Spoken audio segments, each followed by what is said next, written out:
people will be splicing. Like I'm talking loops, melody, hi-hat, transition effects, put it together and just say, yeah, I made that beat. You didn't do anything, bruv.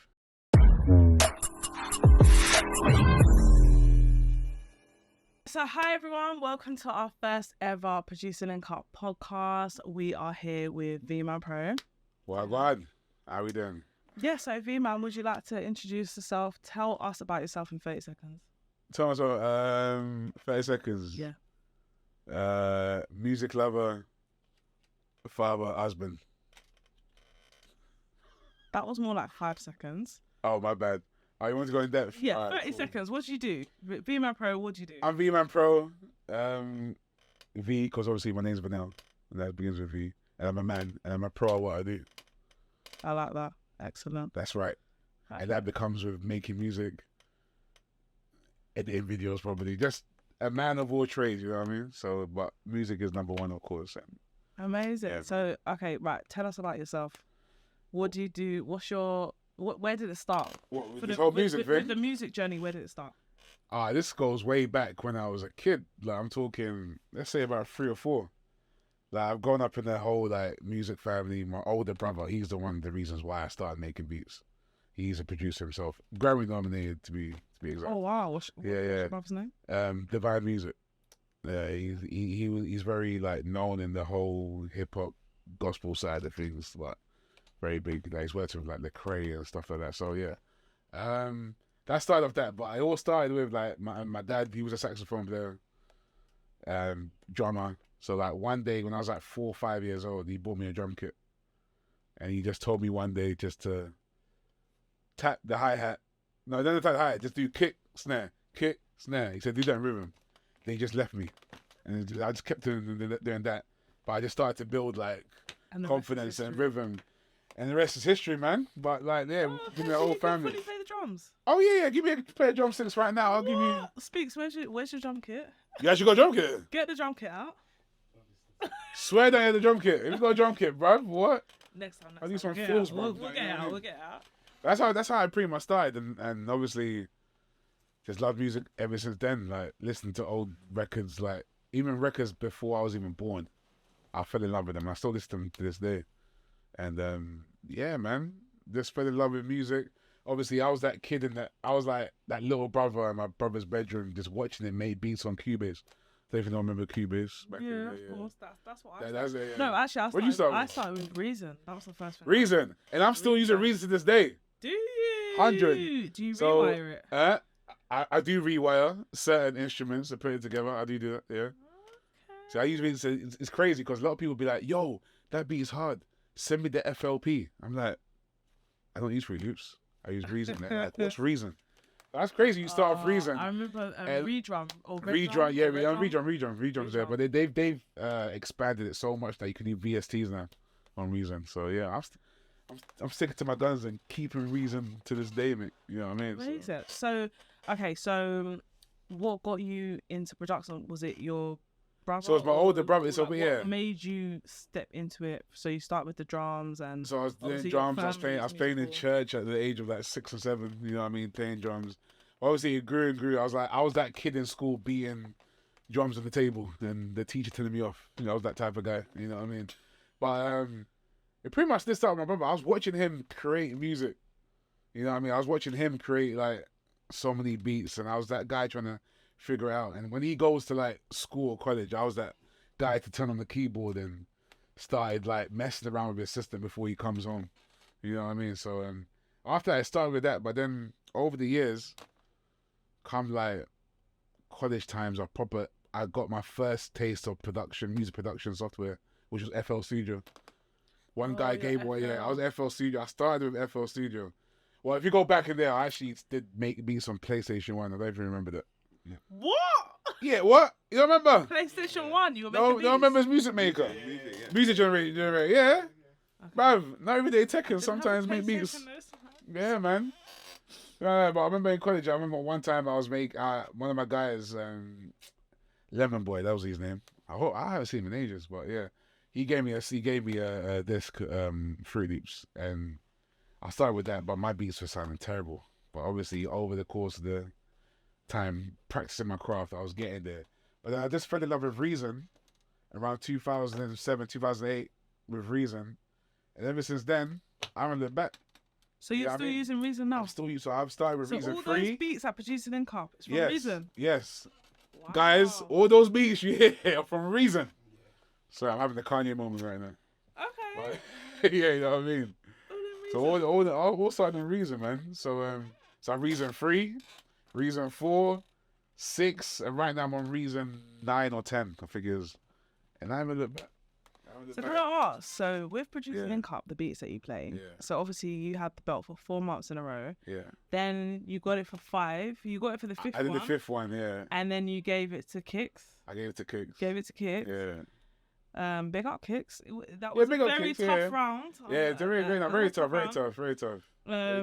But you gave it to Kicks, so big up yourself for that. 100%. So you and Cairo both had it for 4 months in a row, right? Yeah, so I did. So in January, it started with KZ, right? KZ had it first. And in February, I joined in. So I had February, March, April, and May. Then when June hit, Cairo had it for the next 3 or 4 months. Yeah. But because of pride and me being from South, I couldn't take it. Because I thought this guy was 5 months. So I had to come back and take it.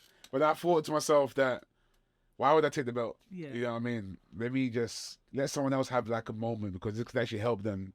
Yeah, with, like, confidence and stuff. And you were sick and tired of coming. You know, I ain't gonna lie, like the travel sometimes is mad. And I heard the next one was at Wembley. I was like, I can't make that. I can't make that. You know what I mean? So I had to pass it on. So just going back with the beats that I was playing. Yeah.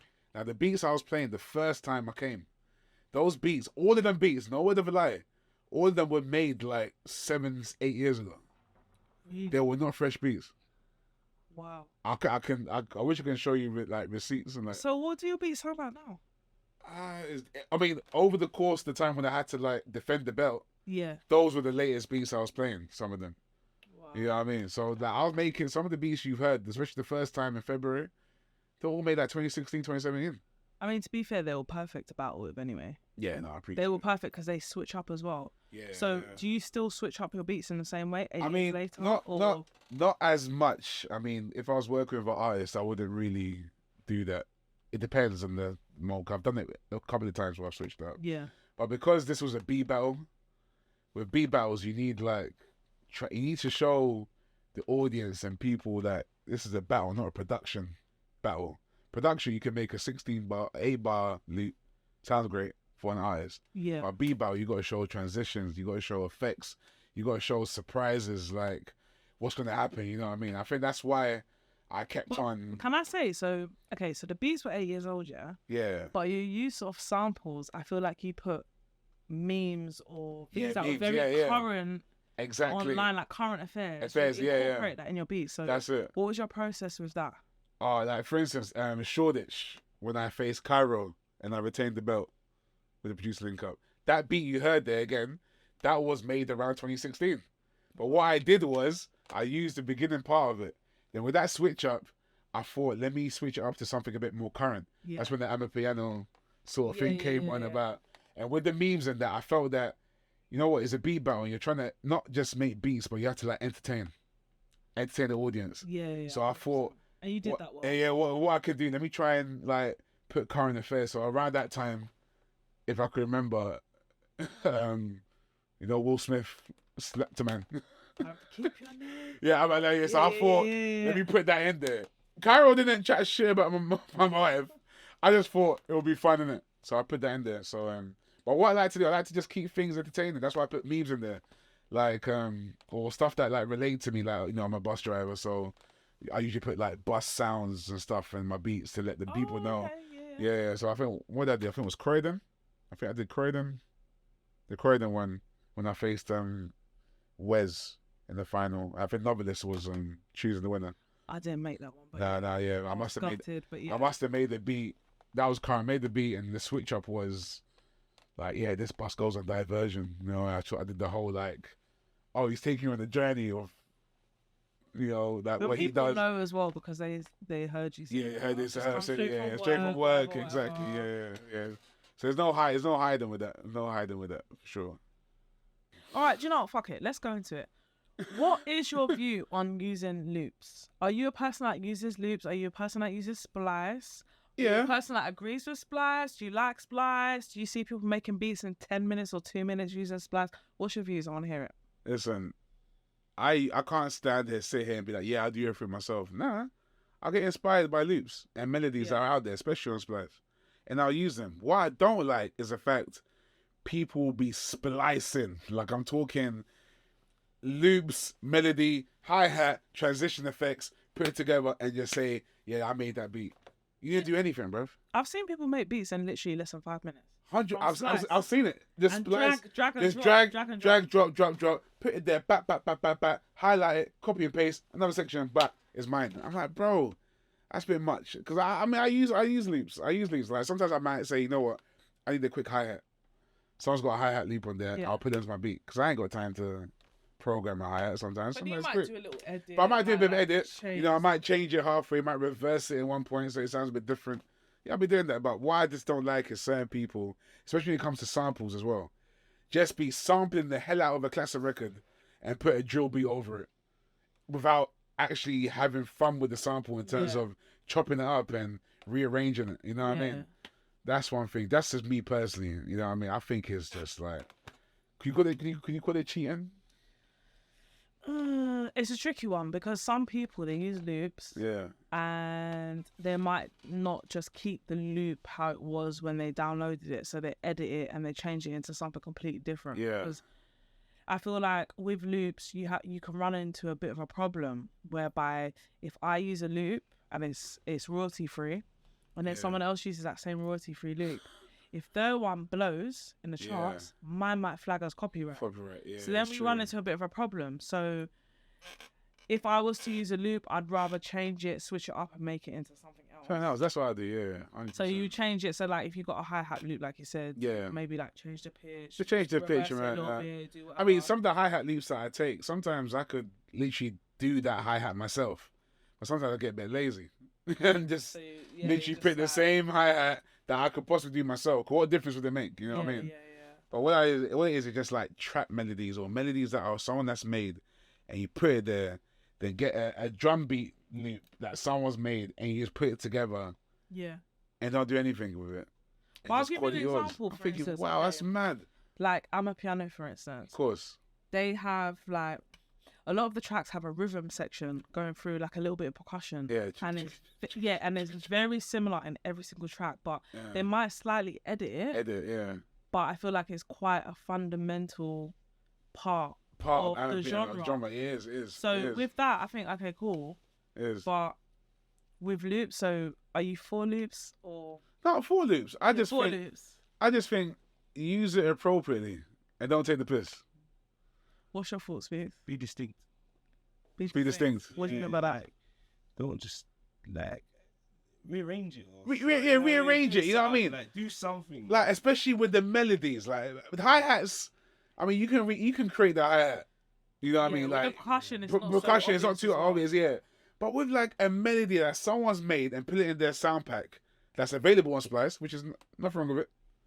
But just to take that and just copy onto it just, for me, it's just like, at least chop up the last 8 bars of it and rearrange it a bit. Then I'll be like, all right, cool, you're doing something. That's just me personally. But you know, that's me personally. When I look at some American examples, when they show me the original, I hear how they turn the tracks. I love it. They flip that sample differently. Like, I'm a big fan of sampling. Like, I'm always for sampling, and some people like always against it. Like, hip hop is based on sample. Like, if you love hip hop's based on. So if people want to sample, let them sample. I love the fact that, you know, you get certain like people, like, let's say your big heads like Timbaland and Just Blaze and all these other people that sample stuff and they chop it up in a way. It sounds great because the way they've done it, it sounds perfect. Like, they've done it in a way where, well, I never expected it. How the hell do you chop that to do that? But when you get certain people that nowadays, especially like in the drill genre, they will take one classic record and put it on and speed it up a little bit and make it a drill record. It's like, bruv. But it's a tricky one though. It's taking a piss. If it works, it works. You get what I'm saying? It works. 100%. Some of these big hits is literally just What track was it? A Central C track, and he sampled. Was it that? The Eve one. Was it Donald Jones? No, Me and You. Yeah. And I was like, okay. How's that Me and You go? Which one? How's it go? It's the one before the last one. Oh, that's one. Okay. Oh, okay. But I was like, okay, but it worked. It worked. It works, and it's a hit. Do you see what I'm saying? But doesn't the producer in you think that person didn't do much, did they? Yeah. The producer in you, obviously the neutrals that just love music, but they don't really care about production. Yeah. Because we us producers, we listen to music differently, especially in the club and something. Yeah. Like people we dance in the club, sometimes I'm just like pretending to play the keys because I love the way man just drop that thing, and I'll be like, yeah, like, you know what I mean? That's their way, you know what I mean? Yeah. So I was like, maybe I don't know. As I said, each their own. This is just my opinion. But at the same time, you know what I mean? What if the artist? What if that's what they want? If that's what they want, cool. Hey, I guess that's what they want. So right. So going off of that, when you make beats, what's your process? Do you sit down with an artist in the studio? Do you start from scratch? Do you start with a beat and then you bring the artist in? You play your beat and then they say, "I like that one," or do you send them over like a stack of 10 beats? Blah blah. I want that one. Or do they say to you, "Right, I want a beat that sounds like this. I want a beat that sounds like that, and I'm gonna make something in this genre based off what they've sent you." Like, what's your process if an artist approaches you and says I want to make some music? What's the general process for you? Usually in the ideal world, like if an artist come to me and they say want beats, usually when I make beats in general and I have like a stash of them, I'm already having ideas of how I want the artist to sound like. Yeah. So I'll be like, yo bro, I've got this beat here. I want you to sound like this. I'm trying to get my production game. I'm trying to be that producer, not just the beat maker. You know what I mean? I'm trying to be that person where, like, I've got this beat here, but I want it to start like this the way when you come in. So sometimes I'm trying to let them know they're my vision. You know what I mean? In terms of, if we want to work together, I can give you a stash of beats, but at the same time, I want my not being like disrespectful, but I want the artist on my beat to sound just as good as the beat. Yeah. You know what I mean? So I want it to become solid. You know what I mean? So what I would do is I would tell them that this is how I want the beat. This is how I want you to sound on the record. You know what I mean? Right. For each beat that I make sometimes. Because sometimes when I make beats, I've got beats in my head. Sometimes when I do make beats, I do have like normal beats where I can be like, yeah, this is a normal beat. Yeah, what do you think of it? But sometimes I'm the sort of guy that when I make beats, sometimes I'll be like, oh, I wish Rick Ross or someone could be on this because I know how they would sound. I know I wish so and so was in it. I wish Central C was in it. I wish Wretch 32 was in it because I know how he will sound. You know what I mean? So it all depends. It all depends. Do you slide into artist DMs or do they slide? I mean, recently. And say this is. Yeah. I'm thinking this is my vision. Yeah, I mean, recently, like always saying, producerlinkup last year gave me that confidence boost, knowing that I'm actually all right at doing what I do. Because before producerlinkup, I was so busy where I didn't even open my laptop for about a year. You know what I mean? Wow. Until 2022, I was like, let me try and do a thing. And I've always known about producerlinkup. I actually remember messaging them because I think you all promoted producerlinkup for the first time years ago. I always remembered that, you know what, this year I actually want to do something. So just going fast forward, and what I'm trying to say is like, this year I've actually been like, you know what, the beat battle thing was great. It was fantastic. I got a name for myself. People love my age. Now it's time to work properly. I've been sliding into a lot of people's DMs. Amazing. A lot of people's DMs. The response, I mean, I randomly sent a stash of beats to Nadia Rose. Yeah. If you remember Nadia Rose, yeah. She got back to me. She actually messaged me back. Yo, I've opened your track. I love him. I'm going through beats. You know what I mean? Certain artists, after my first win on the producerlinkup, certain artists hollered at me. I think Rhymes was in February. He came down to judge the thing. Yeah, he did. And he must have recorded a lot of my sets. And the crazy thing was, because he did that, I had Becky knock on my door. You know, I had certain people. I had certain people who I don't know who they are, but they got blue checks. They got blue ticks on their account. Holler at me like, yo, send me some stuff, and they're sending some of them from the label just because he recorded that. So I have been trying my thing in terms of like, you know. So can I ask you? So you know when you slides into artist DMs. Yeah. I'd love to know how this works, right? So, end up in the junk folder. Because this is okay. So this is where I'm gonna go, because I've seen and read a couple of things. There's this guy called Derek Sivers, and he's got a book called Anything You Want. You should read it. I've got one. I'll say it to you. Anything? What's it called? Anything You Want. Okay. And he basically set up a company called CD Baby, and I think he made like 100 million or something off this. He learned how to make a computer and do all this stuff. Oh, sure. Before PayPal and things like that, he learned how to people could buy music on his website. This is when the internet was like in the beginning days, yeah? Yeah. Blah, blah, blah, blah. He's a musician. He's got this free document online. And one of the things he says was, back in the day when people used to send their music to radio stations. Yeah. He sent maybe, let's say 500 CDs to radio stations. Yeah. And he's had something like 300 responses. Wow. And a lot of radio stations don't just open. Imagine how much CDs they get sent, yeah? No, of course. CD times, yeah, even tapes. So imagine now with MP3s, you can just send an email. Imagine how many they get, yeah? Of course. So what he did was he would scrunch up the envelope, get a silver pen, write on the envelope, blah, blah, blah, write on the letter, I'm sitting outside the back of your radio station and I'm in the bush and blah, blah, blah. Something so stupid that the people in the radio station will be like, right, I've got to listen to the CD. Yeah. So kind of going off on a tangent, back to what you were saying. When you DM someone, do you say, hi, how are you? I'd like to send you my music. Or do you have like a more far-fetched sort of message or something? Yeah, I'll be like, just a bit Steph more creative. London. Steph London, I'm right behind you right now. Hear my beats. Nah. That's what I'm saying. Because imagine mad. It's going to go into message requests. No, of course. You want to say something that's more engaging and more that they're more likely to open and respond to. What is your approach when you're messaging somebody that you don't know? It's simple. You need to get their attention somehow, some way. We're forgetting some artists, they always have managers sometimes. And sometimes you send stuff to their managers or you can send it directly to them. If some of the artists put their emails up there. Like, for instance, the other day I messaged Nadia Rose on email. I found out she got email. I sent it to her via SendSpace. And she got back to me instantly saying that, yo, I received the email from you. I'm liking your beats. I'm going through them now. Thank you. Appreciate it. So with SendSpace, it just comes through as like an email. Yeah. So SendSpace. Not even SendSpace. So WeTransfer. Okay. So what it is, you can create a file that probably lasts for like a week. Yeah. But you send it to numerous of emails to get sent to them. So all you got to do is just just click the link. And that's how they get in. You'd be notified if that person opened or not. So the other day, I sent about 5 emails to random like artists and stuff. About 3 of them opened it. So it just shows it shows you that, you could do things. You know what I mean? Yeah, 3. You know what I mean? So sometimes, the other day, I sent out 5, I didn't get no response. But the more you put out there, you will get something from it. Yeah.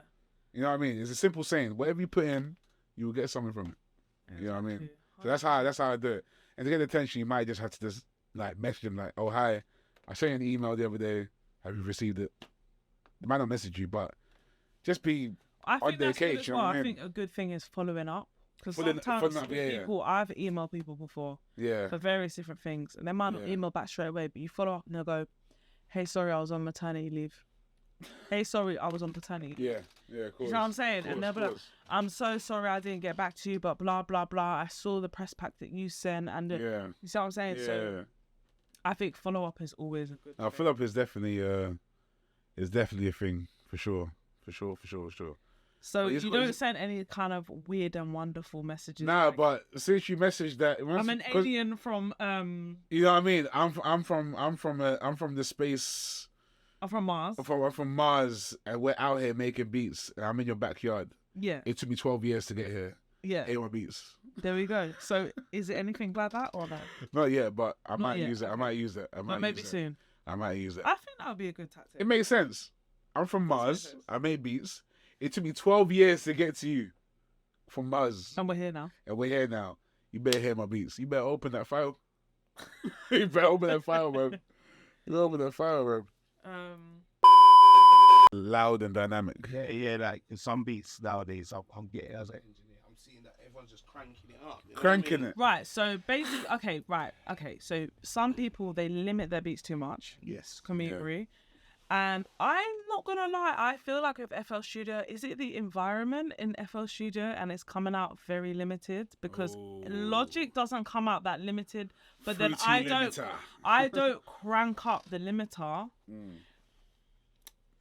So is it something to do with the environment in FL? Sorry, I might be being biased. I'm not an FL guy. What are you saying, Speaks? Are you FL guy? Or is it because people are adding...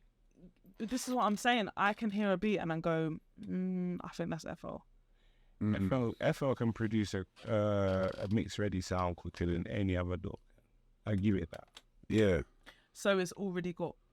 It just has a sheen to it. And I'm not talking the Fruity Limiter. I'm just saying it as a program, how it works. When things are exported, it has a tone to it. Yeah. Whereas with Logic and it doesn't. It's what you do in it. And this is what I'm saying. I feel like the environment is wired different. Yeah. So do you feel like FL producers are adding on certain effects within FL that's like the standard, like, okay, on my output bus, I'm going to add this limiter. I don't know what it's like in FL because I don't really use FL, but is it like they have a set way of exporting things, or do you think when I've had to hit up, sorry, go for it. But when I've had to hit up producers, maybe I might need the beat or I might need the stems, and I say to them, I beg you take the limiter off the master. They're like, what's that? Are you joking? So then when I've seen the project, I've read they've just got the channels up high. It's just super high. They've just got everything up. The drums is 100. 100 dB. I feel like this is a generational thing. I feel like with the younger generations, they just make beats. I'm saying with loud dynamic, I like it both. Somehow, some way. And it sounds obvious. It's so easy for me to say it. In the red. Yeah, they do. It depends though. Like it depends for a certain situation. Like for instance, for producer link up, I always made sure that my drums are knocking, and sometimes it'll be red on my drums, so I have to because you can't say that on camera. No, you can't say that on camera. What's wrong? Well, it should be red. No. Not me saying that on camera, but it worked. It worked 5 months in a row, bro. Can I tell you a secret? Yeah. Waves L2 limiter. Pull it -1 on the threshold. Oh. Pull down the gain to maybe like 2.5, do it again. It means that you're not pulling down too much on your threshold. One. Okay. On was it waves? 2. Waves L2 limiter. That's my secret. That's an old one, but. Yeah. Oh, I'll use that. Excuse me. I've got waves, you know. It's not no one. I've got waves hard on my system, bro. I'm gonna use it. What do you use, bro? This guy sat back like this is so 2008. Yeah. I'm ready in 2024, bro. What works for y'all? They ain't no. Okay, right. Let's get into it. So, if someone's doing the mixes, it's too loud. So, what do you think? They just pull the gain up too high on every single channel, and then like the main mix is too high. Let's compare it to too loud to too dynamic. What's the difference for people that don't know? Sometimes too loud can be a lack of balance. Lack of balance, I hear that. Yeah, people are not balancing things out. Like, you know what I mean? Everyone's just got everything up. There's a lack of balance, and then it's eating up all the headroom, and then it's clipping. It's not actually loud, but the headroom's all messed. And there's no space for the artist. Yeah. There's that side. But I think as producers, we just like to make beats and make it loud. I think that's just me. Maybe it's just me. Yeah, we do. But when we make it sounds good. It sounds good because like everything sounds good when it's loud. Like I could play you the most shittest beat. Yeah. When it says loud, I'll make you think it's the best beat ever. You know what I mean? I'm not gonna lie though. If something's overly limited, I get a headache. If I listen to it for too long, I get a headache. I can turn up my main mix really high and then, okay, it sounds loud. But if I'm listening to it from a mix perspective, it's loud. But if it's limited too much, I get a headache. See, the thing is, the bass is too much. That beat better sound good with nothing on the master. Nothing's supposed to be on that master, and that beat's supposed to be sounding good. Yeah. And then you go on to that last stage once that's the point. But people are putting it on to get it to that point. I'm like, bro, you makes sense. But can I say that some big producers and engineers, when they're mixing, they turn it right down. Yeah. Really quiet. Quiet, yeah, and yeah. if it sounds good when it's quiet, then it's mixed well. Yeah. Apart from being and listening on the Apple headphone or listening in the car. The car test. All the different things that you do when you're testing out your mix, they will listen to it very low. I know people that mix very low, quiet. I personally wouldn't do it like that. I wouldn't listen to it very low. But as a way of, but I mean, to me personally, if I was going to give my ear a rest, I'll play something completely different. It's true. And then go back to it, or don't bounce it, and then go back to it in a couple of weeks, and then go back to it, and then you'll have a fresh ear. Don't listen to it for like 2 weeks. Go back to it, fresh ear, then. Because mixing, I swear, you could probably listen to that track like at least 3,000 times worth. It's mad. Yeah. But then the gem is also to export the mix as a WAV. Like each individual, even not the MIDI stuff. Some people do it with the MIDI running. I'm saying, well, you meant to just WAV it, man. WAV it all, bro. Bounce it. Bounce it, man. So, can we go to your TikTok? Tell me about your TikTok. TikTok was a weird one. What's your TikTok journey? TikTok, mate. I swear to God, I think TikTok for many people as well. It started from lockdown, man. Lockdown, so only a couple of years. Yeah, man, lockdown. I think lockdown, everyone wasn't home. Boris Johnson said we should stay home, innit? The government said we should stay home. So I think, trust me, Boris just said, everyone stay home. Rules for them, not for us. You trust me, these guys were raving it up in their yard, you know. Mad, man, that's a different time. That's a different subject. But, yeah, it's just started because I think everyone started to jump on TikTok. And I just started to do one or two things. I did really start off with making a music thing, TikTok. Like in terms of, I've made the beat, doing open freestyle. I did that thing. I was gonna get hits. I was trying to get hits on TikTok, but it wasn't really working. Then all of a sudden, I became a bus driver. And I saw one or two people, like one of my boys, he started to do like bus driving TikTok. And I saw one of his TikTok, and I thought, let me join them. And when I joined that whole bus driving TikTok thing, that's when I started to get people to know who I am. But I didn't want people to know that I'm just a bus driver. Wait, so you're doing bus driving on TikTok? Yeah, so I did the whole. Tell them. No, I did the whole like.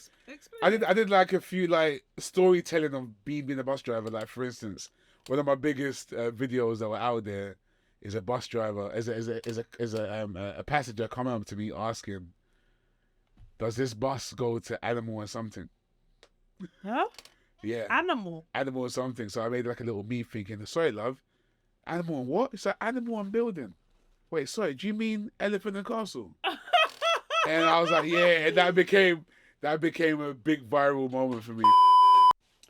What would you be your plans? What are you thinking? What avenues are you trying to advance into? Where are you trying to fall? My plan right now for the next 6 months, at least, and continuing, is to make sure that V-Man Pro is a name where non-music lovers know who I am. I'm trying not to put myself in the box, as we mentioned off camera, about not just being that guy that V-Man Pro is just, he makes beats and that's it. I'm trying to be like, he makes beats, but he does videos, he does other things, you know what I mean? I don't want to put myself into a box. I feel that I'm more than just that guy. Like, going back to TikTok. Sorry, we'll even talk. Sorry, that's what we're talking about. We're talking about TikTok. Yeah, like on TikTok, when I started doing the whole bus driving videos and like these funny memes about being a bus driver, I want to let people know that I'm more than a bus driver. I actually do these other things. So on TikTok, you will see videos of me posting stuff about funny bus videos, but in between that, I've taken part in this thing called producerlinkup. I'm also a music producer. So they'll look at it and be like, oh, right, this guy's, you know what I mean? So I try to put those things together. So I'm trying to show people that I'm out here. I can do things as well. You know what I mean? I don't want to be, you know what I mean? So what would your advice be to anybody that's working a normal 9 to 5, living their life, they do production as a hobby? Yeah. What would your advice be to your average Joe that's wants to pursue music production as a living, but they don't know how to get into it, or I mean, what would your advice be? First and foremost, still keep that 9 to 5. There's nothing wrong with that. I'm doing that as we speak. Before we got here, I was working my 9 to 5 before I got here. But also, try and monetize your hobby. You know what I mean? Maybe you just like to make beats on the side as that to make you feel good. That's cool. But you never know what those beats that you're doing part-time. You could be, your hard drive might be estimated at probably like 10 M's. You never know. Yeah. Because, you know, I mean, share it.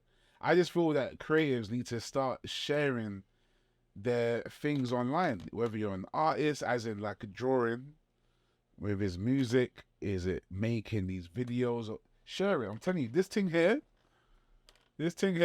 it can make money, you know.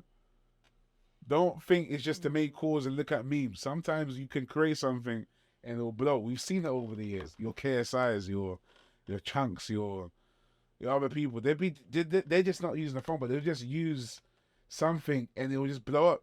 Yeah. You know what I mean? You never know. So, in one sentence for your bedroom producer, what would one sentence be for somebody that's just making beats in their room as a hobby? I just say, one thing I can say is let people know what you're doing. There's nothing, don't be ashamed of it. And that's one thing. I know a lot of people suffer from like anxiety and stuff like that, or certain people are a bit shy. Like a good example with like producerlinkup. There's certain people that will be there to watch the performance or watch the show, but they'll come to be like, yeah, I'm a producer too. I'm like, bro, you're a producer too? Bruv, you know what I mean? Like, what you doing? Come on stage, bruv. Yeah, but I'm not ready. No one's ready. No one's ready for anything.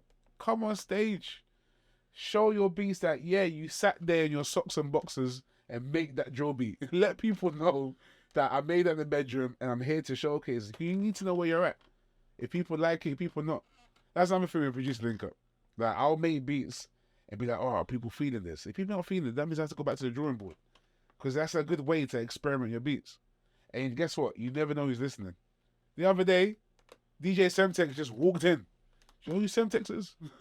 Bro, he's out there, you know? This is true. He's out there. People are listening. You never know who's listening. Put your stuff on YouTube. You might think, oh, I've only got 6 views. Who's listening? You never know.